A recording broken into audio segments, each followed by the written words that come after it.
Welcome to the WHHI-TV Daily News. I'm Betsy McDaniel. Of course, there's a lot to talk about in the Lowcountry today, so let's get started with our headlines. The Jasper County School Board called an emergency meeting last night to decide what to do about a likely takeover of the district's schools by the state next week. The board then immediately went into executive session for more than 2 hours, returned and adjourned the meeting in about a minute, leaving attendees in the dark about what their plan to save control of their schools might be. At least one board member told the attendees the silence was at the advice of their lawyers. The State Board of Education meets next Tuesday to act on a recommendation that the state take over operation of the schools. Jasper County's board will then have 10 days to respond. The Navy and Marine Corps are asking property owners around MCAS Beaufort to test the water in their private wells for the possibility of forever chemicals found in fire retardants used at the air station for decades. Most residents around the airbase and the base itself get their water from the Beaufort Jasper Water and Sewer Authority, whose water sources have been tested and approved. The private well testing will occur starting next week and will be paid for by the military. Talk of tariffs has caused quite a bit of grumbling as folks fear that prices are likely to go up for most goods imported to the U.S. and South Carolina. But at least one group is loving the new tariff news, and that is our Lowcountry shrimp producers, who have had to battle for business with imported shrimp from Indonesia and Vietnam. 20% tariffs on those shrimp will level the playing field with local shrimpers who have struggled with the glut of cheap pond-raised foreign shrimp in our markets and restaurants.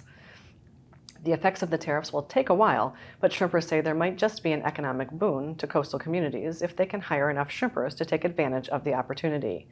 Tariffs on Ecuador and India are next on the shrimpers list for relief, as they are the two biggest players in the imported shrimp business. A 3-year-old case against a Bluffton man who held police off for hours from his Bluffton home has resulted in Jesse Adam Rangel being sentenced to 2 years in prison and 3 years probation.